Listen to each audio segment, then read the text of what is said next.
Gallardón non é precisamente unha persona enormemente avanzada.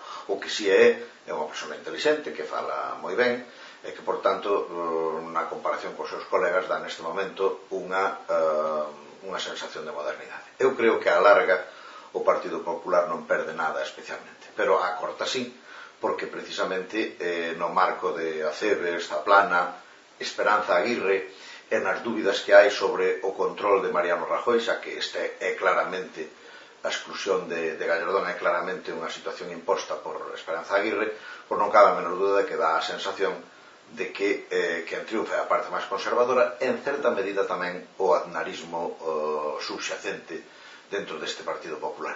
É o que me parece que os follóns entre os mismos partidos son peor coño que entre os rivales. Entonces será a lucha polo poder e que derán, pois, que non hai sitio para todos. E además dentro de cada partido pois xa hai, digamos, dun lado e máis do outro. Claro, pero é que seguramente tiña que ver co estatuto, no?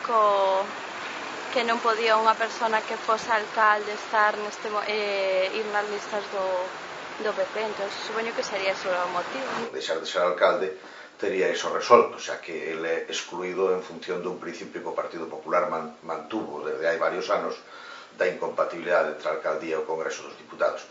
Probablemente o señor Gallardón está cansado de administrar o Concello de Madrid e seguramente o señor Gallardón se empezará a preguntar que vai pasar nun concello, na administración dun concello que neste momento está enormemente endevedado.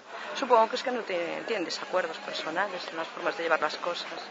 Eu creo que é o que lle pasa a todos os partidos, que non caben todos. Entonces todos queren estar aí arriba e non hai sitio para todos. Eu creo que estas eleccións son moi importantes para o PP de Galicia, pero non polo caso Gallardón, e incluso poderíamos decir que non polo seu propio electorado, senón pola repercusión que ese resultado terá no electorado do PSOE. Quizás deberían de contar con él precisamente porque ten fama de non estar tan demasiado á dereita, de estar un pouco máis centrado, non? Con posturas un pouco máis ao centro que o que parece que está indo ahora o PP, pero bueno, supoño que serán razóns internas de partido e cousas entre xente, entre cotas de poder que hai dentro do partido, supoño, non o sei.